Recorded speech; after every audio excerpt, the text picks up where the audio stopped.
Low Ramesh, ಯಾವಾಗ ಬಂದ್ಯಾ ಊರಿಂದ? ಅಲ್ಲ, ಒಂದು ಮಾತು ಹೇಳ್ದಂಗೆ ಬಂದ್ಬಿಟ್ಟಿದ್ಯಲ್ಲ ನೀನು. ಈಗ ತಾನೇ ಬಂದೆ ಅಮ್ಮ. ಏನು ಸಮಾಚಾರ? ಯಾವಾಗೂ ಊರಿಗೆ ಕರಿತಾ ಇದ್ರೆ ಇಲ್ಲಮ್ಮ ನಾನು ಓದ್ಕೋಬೇಕು, ಟೈಮ್ ಇಲ್ಲ ನನಗೆ ಅಂತಿದ್ದೆ. ಇವಾಗ ಹೇಗೆ ಊರಿಗೆ ಬಂದ್ಬಿಟ್ಟಿದ್ಯಾ? ನೀನು ಒಳ್ಳೆ ಟೈಮ್ಗೆ ಬಂದಿದ್ಯಾ ಬಾ. ನಾನು ನಿನಗೆ ಮದುವೆ ಮಾಡಬೇಕು ಅಂತ ಡಿಸೈಡ್ ಮಾಡಿದ್ದೀನಿ. ಒಂದು ಹೆಣ್ಣನ್ನ ಆಲ್ರೆಡಿ ನೋಡಿಬಿಟ್ಟಿದ್ದೀನಿ. ಅಮ್ಮ, ಯಾರನ್ನು ಕೇಳಿ ನಿರ್ಧಾರ ತಗೊಂಡೆ? ನನಗೆ ಈಗಲೇ ಮದುವೆ ಬೇಡ. ಈಗಲೇ ಮದುವೆ ಬೇಡ ಅಂದರೆ ಏನು, ಇನ್ನೊಂದು 10 ವರ್ಷ ಬಿಟ್ಟು ಮಾಡ್ಕೊತೀಯ? ಈಗಲೇ 30 ವರ್ಷ ಆಗಿದೆ. ಹಾಂ, ಏನು ವಯಸ್ಸಾಗಿದ್ದ ಕಾಲಕ್ಕೆ ಮಾಡ್ಕೊತೀಯ ಮದುವೆನ? ನಾನು ಮದುವೆ ಬೇಡ ಅಂದಿಲ್ಲ, ಈ ಮದುವೆ ಬೇಡ ಅಂತ ಹೇಳಿದ್ದು. ನೀನು ನೋಡಿರೋ ಹುಡುಗಿನ ನಾನು ಮದುವೆ ಆಗೋದಿಲ್ಲ. ನಾನು ಆಲ್ರೆಡಿ ಒಬ್ಬ ಹುಡುಗಿನ ಇಷ್ಟಪಟ್ಟಿದ್ದೀನಿ. ಏನು? ಅಲ್ವೋ, ಇಲ್ಲಿಂದ ಬೆಂಗಳೂರಿಗೆ ಹೋಗೋಕೆ ಮುಂಚೆ ಏನು ಹೇಳಿದ್ದೆ ನೀನು? ಅಮ್ಮ, ನೀನು ತೋರಿಸಿದ ಹುಡುಗಿನೇ ಮದುವೆ ಹಾಕ್ತೀನಿ ಅಂತ ಹೇಳ್ಬಿಟ್ಟು ಮಾತು ಕೊಟ್ಟೋಗಿದ್ಯಾ. ಈಗ ನೋಡಿದ್ರೆ ಬೆಂಗಳೂರಿಗೆ ಹೋಗಿ ಬದಲಾಗ್ಬಿಟ್ಟಿದ್ಯಲ್ಲ. ಅವೆಲ್ಲ ನಡೆಯೋದಿಲ್ಲ. ನಾನು ನೋಡಿರೋ ಹುಡುಗಿನೇ ನೀನು ಮದುವೆ ಆಗಬೇಕಷ್ಟೇ. ಇಲ್ಲಮ್ಮ, ನಾನು ಒಬ್ಬ ಹುಡುಗಿನ ಇಷ್ಟಪಟ್ಬಿಟ್ಟಿದ್ದೀನಿ. ಮದುವೆ ಆದರೆ ಅವಳನ್ನೇ ಮದುವೆ ಆಗೋದು. ಇಲ್ಲಾಂದರೆ ನನಗೆ ಮದುವೆನೇ ಬೇಡ. ಇಲ್ಲಾಂದರೆ ನಾನು ಮನೆ ಬಿಟ್ಟು ಹೋಗ್ತೀನಿ ಅಷ್ಟೇ. ಏನೋ ನನಗೆ ಎದುರು ಮಾತಾಡೋ ಅಷ್ಟು ಬೆಳೆದ್ಬಿಟ್ಟಿದ್ಯಾ ನೀನು? ಅವೆಲ್ಲ ಇಲ್ಲ, ನನ್ನ ಮಾತೇ ನಡಿಬೇಕು. ಸರಿ, ಹುಡುಗಿಯವರು ಹೇಗಿದ್ದಾರೆ? ಹೆಂಗಿದ್ದಾರೆ ಅವರು? ಶ್ರೀಮಂತರ, ಬಡವರ, ಹೇಗೆ? ಅವರು ಬಡವರೇ. ಯಾಕೆ ಬಡವ್ರ ಹೆಣ್ಮಕ್ಳನ್ನ ಮನೆಗೆ ಮದುವೆ ಮಾಡ್ಕೊಂಡು ಬರಬಾರ್ದಾ?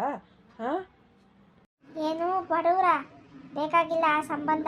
ಹಾಂ, ನಮ್ಮ ಆಸ್ತಿ ಏನು, ಅಂತಸ್ತೇನು, ಅವರೆಲ್ಲಿ ನಾವೆಲ್ಲಿ? ಅವೆಲ್ಲ ಬೇಕಿಲ್ಲ. ನಾನು ನೋಡಿರೋ ಹುಡುಗಿ ತುಂಬ ಶ್ರೀಮಂತ ಹುಡುಗಿ. ಅವಳನ್ನೇ ಮದುವೆ ಆಗು. ಅಮ್ಮ, ನಾನು ಇವಾಗ ಹೇಳ್ತಾ ಇದ್ದೀನಿ ಕೇಳು. ನನಗೆ ನಾನು ಇಷ್ಟಪಟ್ಟಿರೋ ಹುಡುಗಿನೇ ನಾನು ಮದುವೆ ಆಗೋದು ಅಷ್ಟೇ.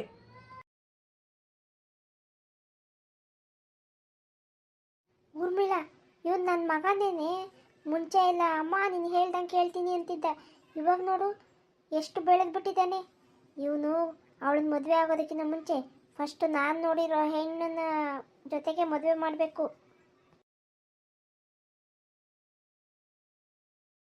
ರೀ, ಬಂದ್ರಾ? ಒಳ್ಳೆ ಟೈಮ್ಗೆ ಬಂದಿದ್ದೀರಾ. ನೀವು ಇನ್ನು ಸ್ವಲ್ಪ ಮುಂಚೆಗೆ ಬರಬೇಕಾಗಿತ್ತು. ನಾಟಕ ನೋಡಬೇಕಾಗಿತ್ತು ಈ ಮನೆಯಲ್ಲಿ. ಅವನು ಆಲ್ರೆಡಿ ಒಬ್ಬಳನ್ನ ಇಷ್ಟಪಟ್ಬಿಟ್ಟಿದ್ದಾನಂತೆ. ಏನು? ಹೌದಾ?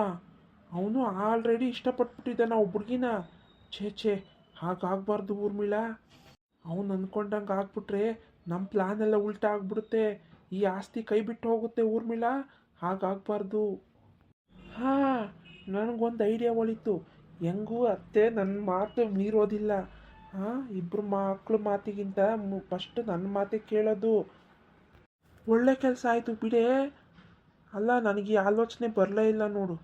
ಹೆಂಗಿದ್ರೂ ರಮೇಶ ಇಷ್ಟಪಟ್ಟಿರೋ ಹುಡುಗಿ ಬಡವಳು ಅಂತ ಅತ್ತೆಗೆ ಗೊತ್ತಾಗಿದೆ. ಅತ್ತೆಗೆ ಆ ಹುಡುಗಿನ ಕಂಡ್ರೆ ಆಗೋದಿಲ್ಲ. ರಮೇಶ ಏನಾದರೂ ಆ ಹುಡುಗಿನ ಮದುವೆ ಆಗಿಬಿಟ್ರೆ ಒಳ್ಳೇದಾಯ್ತಲ್ವ ಇನ್ನು ನಮಗೆ. ಅತ್ತೆ ಈ ಮನೆ ಬಾಗಿಲಿಗೆ ಅವ್ರನ್ನ ಬರ್ಸೋದೇ ಇಲ್ಲ. ಅವ್ರ ಮನೆ ಬಿಟ್ಟು ಆಚೆ ಹೋಗ್ತಾರೆ. ಅವಾಗ ಹೆಂಗೂ ಇನ್ನೂ ಈಸಿ ಆಯಿತು ನಮಗೆ ಆಸ್ತಿನ ಪಡ್ಕೊಳ್ಳೋಕ್ಕೆ. ಹೌದಲ್ವಾ? ನನಗೆ ಹಾಳಾದ ಐಡಿಯಾ ಹೊಳಿಲೇ ಇಲ್ಲ. ಈ ಮನೆ ಆಸ್ತಿ ಅಂತಸ್ತು ಎಲ್ಲ ನಮಗೆ ಸೇರೋಕ್ಕೆ ಅಡ್ಡಿಯಾಗಿರೋದು ಅವನೊಬ್ಬನೇ ಅಲ್ವಾ. ಅವನು ಹೋಗ್ಬಿಟ್ರೆ ಅಧಿಕಾರ ಎಲ್ಲ ನಮಗೆ ಬರುತ್ತೆ. ಹೇಗೂ ದೊಡ್ಡ ಮಗ ದೊಡ್ಡ ಸೊಸೆನ ಕೆಟ್ಟವರನ್ನಾಗಿ ಮಾಡಿ ಇದ್ದಾಯಿತು. ಇನ್ನು ಚಿಕ್ಕ ಮಗನ ಮನೆ ಬಿಟ್ಟು ಓಡಿಸ್ಬಿಡೋಣ. ಆವಾಗ ನಮ್ಮಿಬ್ಬರದೇ ಅಧಿಕಾರ. ಹೆಂಗಿದೆ ಐಡಿಯಾ? ಏನ್ರಿ ತಲೆ ನಿಮ್ಮದು? ತಲೆನ ಮ್ಯೂಸಿಯಮಲ್ಲಿ ಇರಬೇಕು ತಗೊಂಡೋಗಿ. ಅಬ್ಬಬ್ಬಬ್ಬ, ಅದು ಎಲ್ಲಿಂದ ಬರುತ್ತೋ ಇಂಥ ಐಡಿಯಾಗಳೆಲ್ಲ.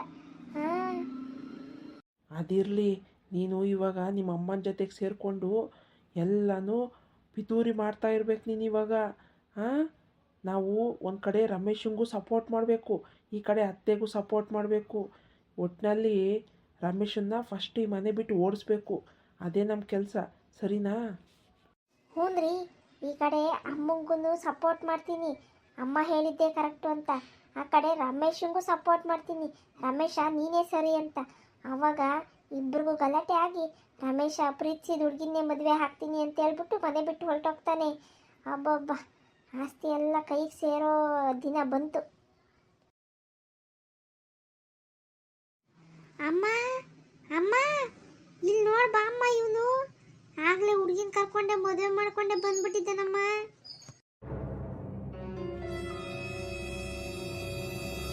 ಪ್ರಿಯಾ ನಡಿ ಮನೆ ಒಳಗೆ ಹೋಗೋಣ. ನಿಂತ್ಕೋ, ಯಾರನ್ನ ಕೇಳಿ ಮನೆ ಒಳಗೆ ಹೋಗ್ತೀಯ? ನೀವಿಬ್ರು ಮನೆ ಒಳಗೆ ಬರಬಾರ್ದು. ಅತ್ತೆ, ಏನೋ ಇಬ್ಬರು ಇಷ್ಟಪಟ್ಟು ಹೊಸ್ದಾಗಿ ಮದುವೆ ಆಗಿ ಬಂದಿದ್ದಾರೆ, ಅವ್ರನ್ನ ಮನೆ ಬಾಗಿಲಲ್ಲಿ ನಿಲ್ಲಿಸ್ಕೊಂಡು ಮಾತಾಡೋದು ಸರಿ ಬರಲ್ಲ ಅತ್ತೆ. ಬನ್ನಿ ಮನೆ ಒಳಗೆ ಹೋಗಿ ಏನೇ ಆಗಲಿ ಮಾತಾಡೋಣ, ಬನ್ನಿ ಅತ್ತೆ. ಓಹೋ, ನೀನೊಬ್ಳು ಕಮ್ಮಿ ಇದ್ದೆ ಇಲ್ಲಿ ನನಗೆ ಉಪದೇಶ ಕೊಡೋಕ್ಕೆ. ಸುಮ್ಮನೆ ಸೈಡಲ್ಲಿ ನಿಂತ್ಕೋಬೇಕು. ಮನೆ ಕೆಲಸದೋಳು ಥರ ಇರಬೇಕು, ಜಾಸ್ತಿ ಮಾತಾಡಬಾರ್ದು. ಅಳಿಯಂದ್ರೆ ಇವ್ರು ಯಾರು? ದಾರಿ ತಪ್ಪಿ ಇಲ್ಲಿಗೆ ಬಂದ್ಬಿಟ್ಟಿದ್ದಾರೆ. ಇವ್ರನ್ನ ಮೊದಲು ಕಳಿಸ್ಬಿಟ್ಟು ಅವ್ರು ನಿಂತಿರೋ ಜಾಗದಲ್ಲೆಲ್ಲ ನೀರು ಹಾಕಿ. ನಮ್ಮ ಮನೆ ಮೈಲ್ಗೆ ಆಗೋದು ಬೇಡ. ಅಮ್ಮ, ಯಾರೋ ಬೇರೆ ಎಲ್ಲ ಬಂದಿರೋದು. ನಾನು ನಿನ್ನ ಮಗ, ಅವಳು ನಿನ್ನ ಸೊಸೆ. ಅತ್ತೆ, ಅವರು ಯಾರು ಬೇರೆ ಅಲ್ಲ, ನಿಮ್ಮ ಚಿಕ್ಕ ಮಗ. ನಾನು ನಿಮ್ಮ ಚಿಕ್ಕ ಸೊಸೆ. ನೋಡ್ದ ಊರ್ಮಿಳ? ಅಳಿಯಂದ್ರೆ ನೋಡಿದ್ರ? ಇನ್ನೂ ಬಂದು 5 ನಿಮಿಷ ಆಗಿಲ್ಲ, ಆಗಲೇ ನನ್ನ ಮೇಲೆ ದರ್ಬಾರ್ ಮಾಡ್ತಿದ್ದಾಳೆ. ಇಂಥ ಹೆಣ್ಣು ನಮ್ಮನೆಗೆ ಸೊಸೆ ಆಗಿ ಬರೋದಾ? ಛೇ ಛೇ ಛೇ ಛೇ ಛೇ. ನಾನು ನೋಡಿದ ಹೆಣ್ಣು ಮುತ್ತಿನಂಥ ಹುಡುಗಿ, ಒಂದು ಮಾತು ಎದುರು ಮಾತಾಡ್ತಿರ್ಲಿಲ್ಲ. ಇವಳು ನೋಡು, ಆಗಲೇ ನನ್ನ ಬಗ್ಗೆ ಎಷ್ಟು ಕೆಟ್ಟದಾಗಿ ಮಾತಾಡ್ತಾ ಇದ್ದಾಳೆ. ನನಗೆ ಯಾವ ಚಿಕ್ಕ ಮಗನೂ ಇಲ್ಲ, ನನಗಿರೋದು ಒಬ್ಬನೇ ಮಗ. ನೀವು ದೊಡ್ಡವ್ರ ಹಾಗೆ ಈ ಥರ ಎಲ್ಲ ಮಾಡಬಾರ್ದು ಅತ್ತೆ. ಏನೇ ಬಂದು 5 ನಿಮಿಷ ಆಗಿಲ್ಲ, ಆಗಲೇ ನಮ್ಮ ಅಮ್ಮಗೆ ಬುದ್ಧಿವಾದ ಹೇಳೋಷ್ಟು ದೊಡ್ಡೋಳಾಗಿದ್ಯಾ ನೀನು? ಮೊದಲು ಮನೆ ಬಿಟ್ಟು ಹೋಗ್ತಾ ಇರ್ರಿ. ಅಮ್ಮ, ಇದೇ ನಿನ್ನ ಕೊನೆ ನಿರ್ಧಾರನಾ? ಹೌದು, ನಾನು ಮಾತ್ರ ಇಬ್ಬರನ್ನೂ ಮನೆ ಒಳಗೆ ಸೇರಿಸೋದಿಲ್ಲ. ನೀವು ಮೊದಲು ಮನೆ ಬಿಟ್ಟು ಹೋಗಿ ಅಷ್ಟೇ. ಪ್ರಿಯ, ನಮಗೆ ಮರ್ಯಾದೆ ಇಲ್ಲದೆ ಇರೋ ಜಾಗದಲ್ಲಿ ನಾವು ನೀರೋದು ಬೇಡ. ಈ ಮನೆಯಲ್ಲಿ ನಿನ್ನಂತೋಳು ಬಾಳಕ್ಕೂ ಆಗೋದಿಲ್ಲ. ನಮ್ಮ ಅತ್ತಿಗೆ ಆಗಿರೋದಕ್ಕೆ ಪಾಪ ಅಷ್ಟು ನೋವೆಲ್ಲ ತಡ್ಕೊಂಡು ಇದ್ದಾರೆ. ಈ ಅಮ್ಮ ಕೂಡ ಕಾಟಕ್ಕೆ ಯಾರೂ ಮನೇಲಿರೋದಿಲ್ಲ. ಪ್ರಿಯ, ಮನೆ ಬಿಟ್ಟು ಹೋಗೋಣ. ಏನೋ ನನ್ನೇ ಹೀಯಾಳಿಸಿ ಮಾತಾಡ್ತಾ ಇದ್ದೀಯಾ? ಸಾಕಿ ಬೆಳೆಸಿದ್ದಕ್ಕೆ ಒಳ್ಳೆ ಪ್ರತಿಫಲ ಕೊಟ್ಟೆ ನೀನು. ಇಲ್ಲ, ನಾನು ಈ ಮನೆ ಒಳಗೆ ಹೋಗ್ತೀನಿ. ಅದು ಯಾರು ತಡೀತಾರೋ ನಾನು ನೋಡ್ತೀನಿ. ಎಷ್ಟೇ ಧೈರ್ಯ ನಿಮಗೆ? ಮನೆ ಒಳಗೆ ಬರಬೇಡ್ರಿ ಅಂತ ಬಂದಿದ್ದೀರಲ್ಲ. ನೋಡ್ತಾ ಇರಿ, ನಿಮ್ಮನ್ನು ಆದಷ್ಟು ಬೇಗ ಈ ಮನೆಯಿಂದ ಆಚೆ ಹಾಕಿಲ್ಲ ಅಂದರೆ ನನ್ನ ಹೆಸರು ಪಾರ್ವತಿನೇ ಅಲ್ಲ. ಅಕ್ಕ, ಮನಸ್ಸಲ್ಲಿ ಇಷ್ಟೊಂದು ನೋವಿಟ್ಕೊಂಡು ಹೇಗೆ ಬಾಳ್ತಾ ಇದ್ದೀರಾ ಅಕ್ಕ ಈ ಮನೆಯಲ್ಲಿ? ಏನು ಮಾಡೋಕ್ಕಾಗಲ್ಲಮ್ಮ, ಮನೆ ಅಂದಮೇಲೆ ಜಗಳ ಅವೆಲ್ಲ ಬಂದೇ ಬರುತ್ತೆ. ನಾವು ಅನುಸರಿಸ್ಕೊಂಡು ಹೋಗ್ಬೇಕಷ್ಟೆ. ನೀವು ಇಬ್ಬರು ಹೀಗೆ 100 ಕಾಲ ಸುಖವಾಗಿ ಬಾಳಿ. ನಡೀರಿ, ಪಾಪ ತುಂಬ ಸುಸ್ತಾಗಿರುತ್ತೆ, ರೆಸ್ಟ್ ಮಾಡಿ. ನಾನು ಹೋಗಿ ಅಡುಗೆ ಮಾಡ್ತೀನಿ.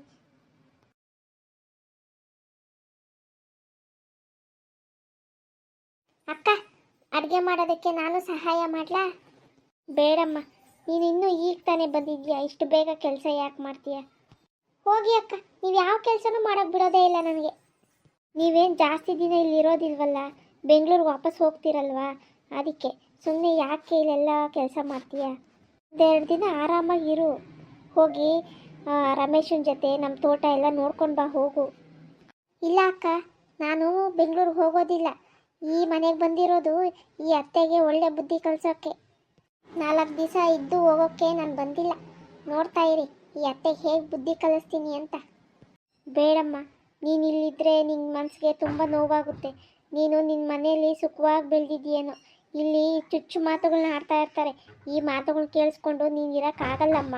ನನ್ನ ಮಾತು ಕೇಳು, ನೀನು ವಾಪಸ್ ಬೆಂಗಳೂರಿಗೆ ಹೋಗು. ಇಲ್ಲ ಅಕ್ಕ, ಏನೇ ಆಗಲಿ, ಎಷ್ಟೇ ಕಷ್ಟ ಆದ್ರೂ ಈ ಅತ್ತೆಗೆ ಬುದ್ಧಿ ಕಲಿಸೋವರೆಗೂ ನಾನು ಮನೆ ಬಿಟ್ಟು ಹೋಗಲ್ಲ. ಅಕ್ಕ, ಈ ಮನೇಲಿ ನೀನು ಹೀಗಿದ್ರೆ ಆಗೋದಿಲ್ಲ. ಯಾವಾಗಲೂ ಅಳ್ಕೊಂಡು ಅವ್ರು ಬೈದಂಗೆ ಬೈಸ್ಕೊಂಡು ನೀನು ಹೀಗಿದ್ರೆ ಆಗಲ್ಲ ಅಕ್ಕ. ನೀನು ಎದುರು ಮಾತಾಡು, ಒಳ್ಳೆಯದಕ್ಕೆ ಮಾತಾಡಿದ್ರೆ ಏನು ತಪ್ಪಿಲ್ಲ ಅಲ್ವಾ? ಇಲ್ಲಮ್ಮ, ಅತ್ತೆ ನಮ್ಮ ಮಾತು ಕೇಳಲ್ಲ. ಅವ್ರ ಮಗಳು ಅಳಿಯನ ಮಾತೇ ಕೇಳೋದು. ಯಾವಾಗೂ ಅಳಿಯ ಅಳಿಯ ಅಂತಲೇ ಇರ್ತಾರೆ. ಅಳಿಯ ಮನೆ ತೊಳಿಯ. ಆ ಅಳಿಯನ್ನ ಆದಷ್ಟು ಬೇಗ ಮನೆ ಬಿಟ್ಟು ಓಡಿಸ್ತೀನಿ. ಅಕ್ಕ, ನಾವಿಬ್ಬರು ಒಂದಾದರೆ ಈ ಮನೇಲಿರೋರ್ಗೆಲ್ಲರಿಗೂ ಬುದ್ಧಿ ಕಲಿಸ್ಬೋದು ಅಕ್ಕ. ಪ್ರಿಯಾ, ನೀನು ಈ ಮನೆಗೆ ಸೊಸೆಯಾಗಿ ಬಂದಿದ್ದು ಒಳ್ಳೆಯದೇ ಆಯಿತು. ನನ್ನ ಕಷ್ಟಗಳನ್ನೆಲ್ಲನೂ ನೀನೇ ಪರಿಹಾರ ಮಾಡ್ತೀಯ ಅಂತ ಅನ್ನಿಸ್ತಾ ಇದೆ. ನಿನ್ನ ಮಾತುಗಳನ್ನೆಲ್ಲ ಕೇಳಿ ನನಗೆ ತುಂಬ ಧೈರ್ಯ ಬಂತು. ಅಕ್ಕ, ಯಾಕಕ್ಕ ಅಳ್ತಾ ಇದೆಯಾ? ಅಳ್ಬೇಡ, ನಾನು ನಿನ್ನ ತಂಗಿ ಥರ. ನಿಂಗೇನೇ ಕಷ್ಟ ಬಂದ್ರೂ ನಾನಿದ್ದೀನಿ, ನಿನ್ನ ಜೊತೇಲಿ ನಿಂತೀನಿ. ಅಯ್ಯೋ, ನಾನು ಈ ಮನೆಗೆ ಮದುವೆ ಆಗಿ ಬಂದಾಗಿಂದನೂ ನನ್ನ ಕಣ್ಣೀರು ಹೀಗೆ ಸುರಿತಾನೇ ಇದೆ. ಏನು ಮಾಡೋದು, ಅಷ್ಟು ಕಷ್ಟ ಅನುಭವಿಸ್ಬಿಟ್ಟಿದ್ದೀನಿ. ನಮ್ಮ ಅತ್ತೆ ಅಂತೂ ಕೊಡಬಾರ್ದು ಕಷ್ಟ ಕೊಟ್ಟಿದ್ದಾರೆ. ಅಲ್ಲ ಅಕ್ಕ, ಅವ್ರು ಅಷ್ಟೆಲ್ಲ ಕಷ್ಟ ಕೊಟ್ಟಿದ್ರು ನೀನು ಯಾಕೆ ಹಿಂತಿರುಗಿ ಮಾತಾಡಿಲ್ಲ? ನೀನು ಹೀಗಿದ್ದು ಇದ್ದೂನೆ ಅವರೆಲ್ಲನೂ ನಿಮ್ಮ ತಲೆ ಮೇಲೆ ಕೂತಿದ್ದಾರೆ. ಹಾಂ ಅಕ್ಕ, ನೀವು ಅವ್ರು ಅಂದಂಗೆಲ್ಲ ಅನಿಸ್ಕೊಂಡಿದ್ರೆ ಅವ್ರು ಇನ್ನೂ ಜಾಸ್ತಿ ಮಾಡ್ತಾರೆ. ಅಯ್ಯೋ, ನನ್ನ ಕತೆ ಯಾಕೆ ಕೇಳ್ತೀಯ ಬಿಡಮ್ಮ. ಈಗ ಹೊಸ್ದಾಗಿ ಬಂದಿದೆಯಲ್ಲ, ನೀನೇ ನೋಡು, ಗೊತ್ತಾಗುತ್ತೆ. ಇಲ್ಲ ಅಕ್ಕ, ನಿಮ್ಮ ದುಃಖ ಅದು ಏನಿದೆಯೋ ಹೇಳಿ. ನಿಮ್ಮ ಕತೆ ಎಲ್ಲ ನಾನು ಕೇಳಬೇಕು ಅಂತ ಅನ್ನಿಸ್ತಾ ಇದೆ. ಪ್ಲೀಸ್ ಹೇಳಿ ಅಕ್ಕ, ಏನಾಯಿತು ಹೇಳಿ ಅಕ್ಕ. ಹೇಳ್ತೀನಿ ಪ್ರಿಯಾ, ನಿಂಗೆ ಹೇಳ್ದೆ ಇನ್ಯಾರಿಗೆ ಹೇಳಿ. ನಾನು ಮದುವೆ ಆಗಿ ಈ ಮನೆಗೆ ಬಂದಾಗಿಂದನು ಅತ್ತೆ ಮಾತಿಗೂ ಬರೀ ನನ್ನ ತವ್ರ ಮನೆ ಬಗ್ಗೆನೇ ಹೀಯಾಳಿಸಿ ಮಾತಾಡ್ತಾರೆ. ಮದುವೆಗೂ ಮುಂಚೆ ಒಂದು ಚೈನ್ ಕೊಡ್ತೀವಿ ಅಂತ ಅಮ್ಮ ಹೇಳಿದ್ರಂತೆ. ಆದರೆ ಕಷ್ಟ ಕಾಲಕ್ಕೆ ಏನು ಮಾಡೋದು, ದುಡ್ಡು ಹೊಂದ್ಸೋಕ್ಕಾಗಲಿಲ್ಲ. ಅದಕ್ಕೆ ಚೈನ್ ಕೊಟ್ಟಿಲ್ಲ ಅಂತ ಹೇಳಿ ತುಂಬ ಹೀಯಾಳಿಸಿದ್ರಮ್ಮ ಅವತ್ತು. ಅತ್ತೆ ಹೇಳಿದ್ರು, ನಿಮ್ಮಮ್ಮ ಚೈನು ತಂದ್ಕೊಡೋವರೆಗೂ ನೀನು ತವ್ರ ಮನೆಗೆ ಹೋಗಬಾರ್ದು ಅಂತ ಹೇಳಿದಾರಮ್ಮ. ಈ ಮನೆಗೆ ಮದುವೆ ಆಗಿ ಬಂದಾಗಿಂದನೂ ನಾನು ಇನ್ನೂ ತವ್ರ ಮನೆಗೆ ಹೋಗೇ ಇಲ್ಲಮ್ಮ. ಮಾತಿಗೂ ಬಾಯಿಗೆ ಬಂದಂಗೆ ಬೈತಾ ಇರ್ತಾರೆ. ನಮ್ಮ ಅಪ್ಪ ಏನಾದರೂ ಈ ಮನೆಗೆ ಬಂದರೆ ಅವ್ರಿಗೂ ಬಾಯಿಗೆ ಬಂದಂಗೆ ಬೈದ್ಬಿಟ್ಟು ಕಳಿಸ್ಬಿಡ್ತಾರೆ. ಪಾಪ, ಅವ್ರು ಬಂದಿರೋರು ಒಂದು ಲೋಟ ನೀರು ಕುಡಿಯಲ್ಲ, ಹಾಗೆ ಹೋಗ್ತಾರೆ. ಬರೀ ಅವ್ರು ಅಳಿಯಂದ್ರು ಅಂದ್ಕೊಂಡು ಅವರು ಸೇವೆನೇ ಮಾಡೋದಾಯ್ತಮ್ಮ ಈ ಮನೆಯಲ್ಲಿ. ಬರೀ ಅವ್ರಿಗೆ ತಿನ್ನಕ್ಕೆ ಮಾಡಾಕಿ ನನಗಂತೂ ಸಾಕಾಗ್ಬಿಟ್ಟಿದೆ. ಅವ್ರು ಯಾವಾಗ ಈ ಮನೆ ಬಿಟ್ಟು ಹೋಗ್ತಾರೋ ಅದೇನೋ. ಅಕ್ಕ, ಅವಾಗೆಲ್ಲ ಬಾವ ಅವರು ಏನು ಮಾತಾಡ್ತಿರ್ಲಿಲ್ವಾ? ಇಲ್ಲ ಪ್ರಿಯಾ, ಅವರು ಹಾಗೆಲ್ಲ ಮಾತಾಡೋದಿಲ್ಲ. ಅಮ್ಮಂಗೆ ಎದುರು ಮಾತು ಕೊಡಬಾರ್ದು ಅಂತ ಹೇಳಿ ಅವರು ಸುಮ್ಮನೆ ಇರ್ತಾರೆ. ಹೋಗಲಿ ಬಿಡಿ ಅಕ್ಕ, ಇನ್ಮೇಲೆ ನಾವಿಬ್ಬರು ಒಂದಾಗಿ ಇವ್ರಿಗೆಲ್ಲ ಬುದ್ಧಿ ಕಲಿಸೋಣ, ಸರಿನಾ? ಈಗಿನ ಕಾಲದಲ್ಲಿ ಹೇಗಿದೆ ಅಂದರೆ, ಅತ್ತೆ ಚೆನ್ನಾಗಿ ನೋಡ್ಕೊಂಡ್ರೆ ಸೊಸೆ ಚೆನ್ನಾಗಿರೋದಿಲ್ಲ, ಸೊಸೆ ಚೆನ್ನಾಗಿದ್ರೆ ಅತ್ತೆ ಚೆನ್ನಾಗಿ ನೋಡ್ಕೊಳ್ಳೋದಿಲ್ಲ. ಅಪ್ಪ ಸ್ವಾಮಿ, ಎಂಥ ಕಾಲ ಬಂತು. ಹಾಯ್, ಎಲ್ಲರೂ ಹೇಗಿದ್ದೀರಾ? ಚೆನ್ನಾಗಿದ್ದೀರಾ? ನಿಮಗೆ ಈ ವಿಡಿಯೋ ಇಷ್ಟವಾಗಿದ್ದಲ್ಲಿ ಪ್ಲೀಸ್ ಲೈಕ್ ಮಾಡಿ, ಶೇರ್ ಮಾಡಿ, ಸಬ್ಸ್ಕ್ರೈಬ್ ಮಾಡ್ಕೊಳ್ಳಿ.